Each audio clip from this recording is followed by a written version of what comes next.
आहे. So he's marvelous, and obviously we love him as a Mr. Bean. Even I love more this regular series as compared to the animated one. But that's my kind of opinion. तुम्हाला कोणतं आवडतं? जर बघितलं असेल तर animated की हे वालं? दोन्ही. ॲनिमेटेड. येस. सो प्रत्येकाचा प्रेफरन्स राईट. आपण परफेक्ट कॉम्पिटिशनचा प्रेफरन्स थोडा वेळ बघूया आणि ते झाल्यावर जाता जाता डेफिनेटली ही व्हिडिओ कंटिन्यू करूया आणि ती संपवून जाऊया. तुम्हाला ती फनी वाटली का? होपफुली वाटली असेल. It's funny. त्याची Yes, ma'am. लाईफस्टाईल थोडी Yes, ma'am. वेगळी आहे, राईट? तुम्हाला जर अशा व्हिडिओज आपण क्लासमध्ये शेअर कराव्यात असं वाटत असेल तर प्लीज माझ्याकडे पाठवा. पर्सनलवर, डेफिनेटली ग्रुपवर पाठवू नका, कारण सगळ्यांसाठी ते त्रासदायक असू शकेल. सो मला पर्सनली पाठवा. आपण डेफिनेटली ट्राय करू की आपण ते दाखवू शकू. ओके. परवा तर आम्ही एका क्लासमध्ये बीटीएसच्या डान्सची व्हिडिओ पण बघितली होती. डान्स कव्हर ह्याचं होतं बेसिकली. ते गरबा सॉन्ग होतं, आजो उडी जे काय ते असं आहे ना, ते तुम्ही ऐकलं असेल कदाचित गाणं ते. आणि त्याच्यावर असो तर लॉंग रन इक्विलिब्रियम बघायला घेऊया. Long run equilibrium of the firm under identical cost conditions. Long run is a period of time in which all factors of production are variable. So आपण असं म्हणू शकतो की शॉर्ट रन मध्ये आपण नेहमीच असं बघतो की एकच फॅक्टर ऑफ प्रोडक्शन व्हेरिएबल असतो, बाकी सगळे फिक्स असतात. पण लॉंग रन मध्ये असं नसतं, सगळेचे सगळे चेंज होऊ शकतात. Okay. More time is a long enough to enter and exit the industry. So long term हा टाइम असा असतो की तो इनफ असतो इंडस्ट्रीमध्ये आत येण्यासाठी आणि बाहेर पडण्यासाठी सेलरला.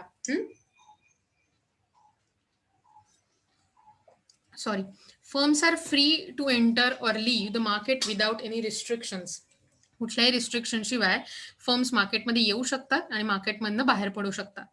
When some firms are earning supernormal profit when AR is greater than AC, in the short run, it attracts large number of firms into industry. So obviously आता असा विचार करा, सिंपल गोष्ट आहे. तुमच्या मित्राला जर एखादं भारी घड्याळ, भारी ड्रेस, भारी साधं गॅजेट, भारी हेडफोन अतिशय कमी किमतीला मिळाला, किंवा असा विचार करा की अमेझॉन सारख्यावरती सेल लागलाय म्हटल्यावर ह्यानी कोणीतरी घेतलं म्हणून मी घेतलं, मी घेतलं म्हणून माझ्या मित्राने घेतलं. असं कितीतरी वेळा घडतं की नाही, ज्याला ऍक्च्युली एक असा वर्ड आहे मराठीत, त्याला मेंढरांसारखं राहणं म्हणतात, की एक मेंढी गेली म्हणून दुसरी मेंढी, तिसरी मेंढी असं. पण ओव्हरऑल अतिशय भरपूर जगात रिसर्च झाला या गोष्टीवरती की माणसं असं एकमेकांना फॉलो का करतात. कारण डेफिनेटली दुसऱ्याला फायदा होतोय म्हटल्यावर तोच फायदा आपल्याला करून घ्यावा अशी त्यांची इच्छा असते. सो एका फर्मला सुपर नॉर्मल प्रॉफिट होतोय म्हटल्यावर भराभर भरपूर फर्म इंडस्ट्रीमध्ये एंटर करतात. As a result, output increases, resulting in fall in the market price, and supernormal profit will be wiped away, and the normal profit will continue in a long run. So long run मध्ये खूप मोठ्या period मध्ये काय होतं, खूप firm आल्यामुळे supply वाढतो इंडस्ट्रीमधला, जास्त प्रोडक्ट सप्लाय व्हायला लागला. आणि जेव्हा सप्लाय वाढतो तेव्हा आपोआपच काय होतं, जास्त अवेलेबिलिटी आहे, टंचाई नाहीये, म्हणून प्राइस कमी होते मार्केटमधल्या त्या प्रोडक्टची. आणि मग प्राइस कमी झाल्यामुळे मगाशी जो सुपर नॉर्मल प्रॉफिट मिळत होता तो आता नॉर्मल प्रॉफिट मिळायला लागतो. आणि त्यामुळे लॉंग रन मध्ये जेव्हा एखाद्या फर्मच्या प्रॉफिट बद्दल विचार करतो तेव्हा नॉर्मल प्रॉफिट मिळायला लागतो. When some firms suffer losses, अशाच प्रकारे प्राइस हळूहळू कमी होत जाते आणि त्यामुळे प्राइस कमी झाल्यामुळे काही फर्म्स लॉस सफर करायला लागतात इन अ शॉर्ट रन. कारण AR is less than AC. They start living the industry in a long run. Long run मध्ये या फर्म्स ज्यांना लॉस होतोय त्या आपली इंडस्ट्री सोडून जायला सुरुवात करतात. Reduction in number of firms leads to contraction of industries output. आणि या फर्म निघून गेल्यामुळे काय होतं की त्या इंडस्ट्रीमध्ये पुन्हा एकदा आउटपुट कमी व्हायला लागतं, प्रोडक्शन कमी होतं, म्हणजे सप्लाय कमी होतो. मग जर मार्केटमध्ये सप्लाय कमी झाला तर मार्केटमध्ये थोडीशी टंचाई सारखी परिस्थिती निर्माण होते. आणि टंचाई झाली की तुम्हाला माहितीये भाववाढ होते, इन्फ्लेशन. थोडक्यात मी तुम्हाला यातूनही असं सांगायचा प्रयत्न करते की मार्केटचे फोर्सेस, डिमांड आणि सप्लाय कशा प्रकारे प्राइस फिक्स करतात हे तुमच्या लक्षात येत आहे का? Yes, ma'am. As a result, price increases, and due to this, all the losses will be wiped away and only normal profit will continue in the long run. So जेव्हा price वाढायला लागते तेव्हा हळूहळू पुन्हा एकदा सगळे लॉसेस कमी होऊन जातात आणि लॉंग रन मध्ये पुन्हा एकदा फर्मला नॉर्मल प्रॉफिट मिळायला लागतो. दस इन अ लॉंग रन तुम्ही काढून घेऊ शकता ही डायग्राम. एक्स ऍक्सिसवर क्वांटिटी आहे, वाय ऍक्सिसवर प्राइस, रेव्हेन्यू आणि कॉस्ट आहे. पुन्हा एकदा पी कर्व हा लॉंग रन ऍव्हरेज रेव्हेन्यू म्हणजेच लॉंग रन मार्जिनल रेव्हेन्यू इतका आहे. आधी आपण फक्त AR आणि MR बघत होतो, आता आपण लॉंग रनचा असल्यामुळे LAR आणि LMR बघतोय. Okay, long run average revenue, long run marginal revenue. तुम्ही बघताय लॉंग रन मार्जिनल कॉस्ट ही लॉंग रन ऍव्हरेज कॉस्टला म्हणजे तो चंद्रासारखा दिसणारा जो कर्व आहे त्याला आणि LAR ला लॉंग रन ऍव्हरेज रेव्हेन्यूला पण कशी कट करते, खालून कट करते. म्हणजेच ई पॉइंट हा इक्विलिब्रियमचा बनतो. आणि याच पॉइंटवरती आपण AC is equal to AR म्हणतो, MC is equal to MR म्हणतो आणि म्हणजेच आपण असं म्हणू शकतो की फर्मला नॉर्मल प्रॉफिट होत आहे. तुमच्या लक्षात येत आहे का की परत सांगायला हवंय? आपण वाचूया काय लिहिलंय आणि मग मी परत सांगते. Thus, in a long run, under perfect competition, the firms can earn only normal profit. MCQ असेल किंवा इव्हन असंही काही असेल प्रश्न, त्याच्यासाठी महत्वाचा की लॉंग रन मध्ये फर्मला कोणत्या प्रकारचा प्रॉफिट होतो? फक्त normal profit. Super normal profit होत नाही. कुठल्या प्रकारचा प्रॉफिट होतो? Normal profit. Normal profit. Normal profit. The long run equilibrium can be explained with the help of figure. So तुम्ही फिगर बघितली तर आपल्याला लॉंग रन प्रॉफिट कसा असतो किंवा लॉंग रन इक्विलिब्रियम कसा मिळतो हे समजून येऊ शकतं. In the long run the firm is in equilibrium at the point where the LMC is equal to LMR. So या पॉइंटमध्ये फर्म इक्विलिब्रियमला असते जेव्हा आपण बघू शकतो की LMC हा जो कर्व आहे तो LMR ला इक्वल आहे या पॉइंटला, बरोबर. ते एकमेकांना कट करतात. प्लस LMC म्हणजे लॉंग रन मार्जिनल कॉस्ट ही लॉंग रन मार्जिनल रेव्हेन्यूला खालून कट करते. म्हणजे आपल्या इक्विलिब्रियमच्या दोन्ही कंडिशन्स या पॉइंटला फुलफिल झाल्या. म्हणजे आपली इक्विलिब्रियम लेव्हलची प्राइस आहे OP. इक्विलिब्रियम लेव्हलचा आउटपुट किती असेल रे? Q. Correct, OQ. त्यामुळे आपण असं म्हणू शकतो in a long run the firm is in equilibrium at point where LMC is equal to LMR.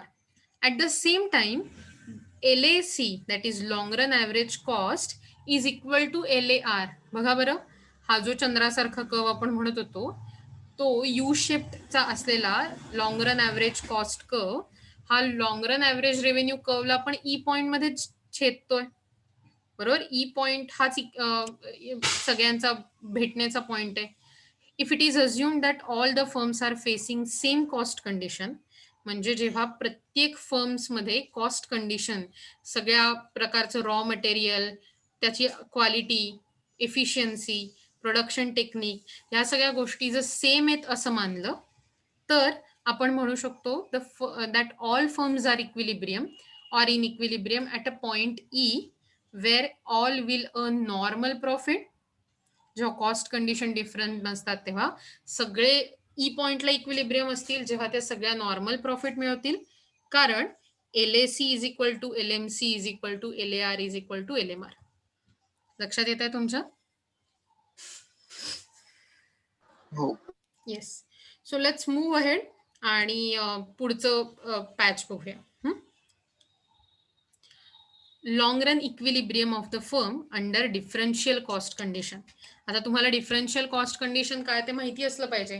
काय असतं बरं डिफरन्शियल कॉस्ट कंडिशन म्हणजे?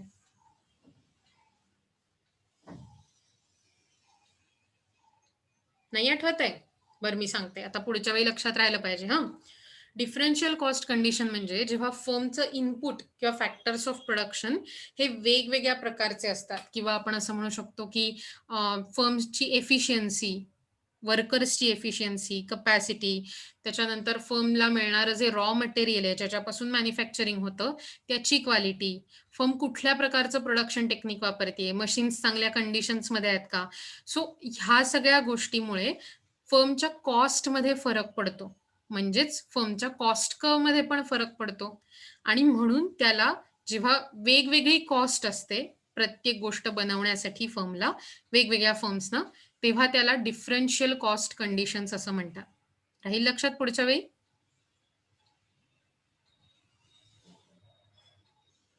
हो. Very good. So it has been assumed that when all the factors of production are homogeneous, म्हणजे सगळ्या प्रकारचे factors of production homogeneous म्हणजे same प्रकारचे असतात, लँड, लेबर, कॅपिटल, एंटरप्रेन्युअर, तेव्हा firms have identical cost condition. म्हणजे फर्म्सचं कॉस्ट कंडिशन आयडेंटिकल म्हणजे सेम टाईपचं असतं. But in reality we may not find that. कारण डेफिनेटली रियालिटीमध्ये जर तुम्ही विचार केलात तर हे सगळे सेम असणं थोडंसं कठीणच आहे, नाही का? Factors of production are not homogeneous. So under such situation, the cost conditions will differ from firm to firm. So यावेळी काय होतं की फॅक्टर्स ऑफ प्रोडक्शन डिफरंट असल्यामुळे कॉस्ट कंडिशन बदलतात फर्म टू फर्मच्या, म्हणजे प्रत्येक फर्मची कॉस्ट कंडिशन वेगळी असते. Suppose we assume that entrepreneurs are not homogeneous, that is they are heterogeneous, but all the factors are homogeneous. Then in the long run, the cost conditions of the firm will differ. So जर factors heterogeneous आहेत असं आपण म्हटलं, म्हणजे सगळे factors of production input साठी लागणारे, manufacturing साठी लागणारं सगळं जे फॅक्टर्स ऑफ प्रोडक्शन आहेत ते जर वेगवेगळे आहेत असं आपण म्हटलं तर लॉंग रन मध्ये फर्मचं कॉस्ट कंडिशन वेगवेगळ्या असतात. There are 2 categories of firm. यात 2 प्रकारच्या फर्म असतात. पहिली असते इंट्रा मार्जिनल फर्म्स आणि दुसरी कॅटेगरी आहे मार्जिनल फर्म्स. सांगा बरं पहिली कॅटेगरी कोणती आहे? मी सांगितली intra marginal firms. Very good. आणि दुसरी category marginal firms. Marginal firms. Very good. So let's learn की इंट्रा मार्जिनल फर्म्सच्या बाबतीत काय आहे. Intramarginal firms are those which are managed and controlled by most efficient entrepreneurs so that their cost of production are lower than those of other firms, and in the long run these firms may earn some supernormal profit. So intramarginal firms हे अशा प्रकारच्या firms असतात ज्यांचे entrepreneurs म्हणजे business owner, business manager किंवा business चालवणारा असे जे व्यक्ती असतात ते अतिशय एफिशियंट असतात, जास्तीत जास्त एफिशियंट, आणि त्यांच्याकडून ही जी फर्म असते ती कंट्रोल केली जाते, मॅनेज केली जाते, आणि त्यामुळे त्यांची कॉस्ट ऑफ प्रोडक्शन म्हणजे प्रोडक्शन करण्याचा खर्च हा अतिशय कमी असतो इतर फर्म्सपेक्षा. आणि बिकॉज त्यांचा खर्च अतिशय कमी आहे as compared to other firms, या ज्या फर्म्स असतात ते सुपर नॉर्मल प्रॉफिटही मिळवू शकतात. इथपर्यंत लक्षात येत आहे नक्की इंट्रामार्जिनल फर्म्स म्हणजे काय? अशा फर्म्स ज्या सुपर नॉर्मल प्रॉफिट मिळवू शकतात कारण त्यांचे बिझनेस ओनर किंवा एंटरप्रिन्युअर्स हे अतिशय एफिशियंट आहे, अतिशय भारी आहे. राहील लक्षात? दुसरं बघा, marginal firms. Marginal firms are those which are managed and controlled by less efficient entrepreneurs and they manage to get normal profit only. So थोडे कमी एफिशियंट असलेले एंटरप्रेन्युअर्स किंवा बिझनेसमन जेव्हा फर्म चालवतात तेव्हा फर्मला फक्त नॉर्मल प्रॉफिट मिळतो, आणि नॉर्मल प्रॉफिट मिळणाऱ्या अशा फर्म्सना मार्जिनल फर्म्स असं म्हणतात. राहील लक्षात नक्की? झोपलात का काय भावानो अचानक? Yes, ma'am. सो मग मला सांगा, आता तुम्हाला ही डायग्राम काढायची आहे ऑब्व्हियसली. काढून घ्या बरं तुमच्या वहीमध्ये. नाही. नाही लक्षात आलंय का? झोपला नाही यार? आला. हा, झोपलो. खरंच झोपलाय? बर. मग आपण पण झोपलो नाही होत. ओके, असं खरं सांगू का, तर कधी कधी इकॉनॉमिक्स शिकताना झोपायला होतं ह्याच्यावर माझा खूप विश्वास आहे. त्याच्यामुळे तुम्हाला जर झोपायची 5 मिनिटं हवी असतील तर ती पण आपण अलॉट करू शकतो की मॅडम 5 मिनिटं ना जरा झोपायला द्या, थोडासा मेंदू एकदम डॅमेज झालाय आमचा, असं म्हणायला काहीच हरकत नाही. You can talk anything, it's not very vulgar or cheap things but anything, yeah you can talk. So पण ते टॉक करण्याआधी तुम्हाला ही डायग्राम बघायला लागणार आहे, आणि ही डायग्राम बघितल्यावर बिलीव्ह मी फक्त त्याचं तुम्हाला छोटंसं एक्सप्लेनेशन देणार आहे, आणि आपण ओ माय गॉड हे छोटंसं नाहीये की नाही. पण तुम्हाला काय वाटतं, तुमच्यात कपॅसिटी आहे हे वाचण्याची, म्हणजे हे समजून घेण्याची आत्ता या क्षणी? Yes ma'am. बापरे, कोणीतरी येस म्हणलंय. तुम्हाला माहितीये रे. मला सांगा, येस येस. कोणाला असं वाटतंय की आपण पुढचं पेज बघावं? तर आपण बघणार आहोत, नाही तर आजसाठी इथेच थांबणार आहोत. रेज युअर कसंही हँड. म्हणजे रेज युअर हँड ज्यांना वाटतंय की आता बास करा मॅडम, आता थोडंसं बास, आता आम्हाला कंटाळा आलाय. कारण मला माहिती आहे आपण ऑलरेडी थोडासा टाइम क्रॉस केलाय आणि आपल्याला ती व्हिडिओ पण बघायची, बरोबर ना? Very good. So I like honest people. आणि आपण, मला वाटतं की आजसाठी त्यामुळे इथे थांबू शकतो. मी तुम्हाला अटेंडन्स शीट देते तेवढ्या वेळात. तुमचे हात मला दिसत आहेत रेज झालेले. I like it. मी तुम्हाला म्हटलं, आय रिअली लाईक ऑनेस्टी. कारण कंटाळा येऊन हे करण्यापेक्षा इट्स बेटर की आपण थोडा वेळ थांबलेलं. सो मी तुम्हाला आत्ताची अटेंडन्स शीट देते या लेक्चरसाठीची, आणि तुम्ही त्याच्यावर साईन करा, म्हणजे प्रेझेंटी मार्क करा.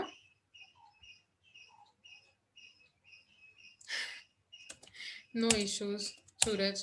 मला माहिती आहे economics is really hard sometimes and it's sometimes feels like आपण हे का करतोय. I know that. सो मात्र उद्याला आपल्याला ही डायग्राम आणि त्याच्यावरचं एक्सप्लेनेशन बघायलाच लागणार आहे, काहीही झालं तरी. आणि तुम्ही असणार आहात सगळे, राईट?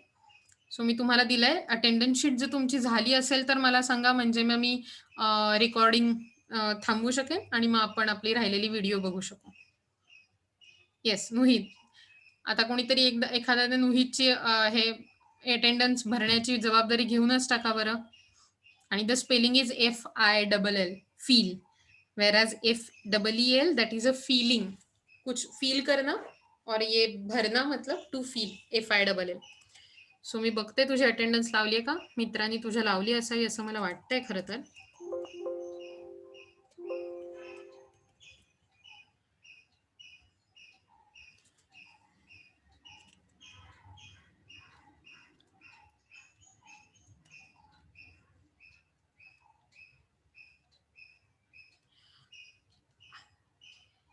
Yelp, amazing. तुझी अटेंडन्स लागलेली आहे ऑलरेडी, सो डोंट वरी. ज्यांनी लावली त्यांना थँक्स म्हण फक्त तू नंतर.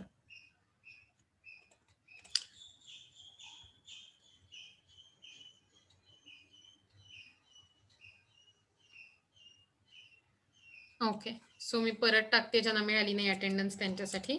आणि आपण आत्तासाठी मी रेकॉर्डिंग थांबवते, म्हणजे मग आपल्याला ते बघता येईल. सो तुम्ही सगळे आहात, तुम्हाला बघायचे रे ती व्हिडिओ पुढे.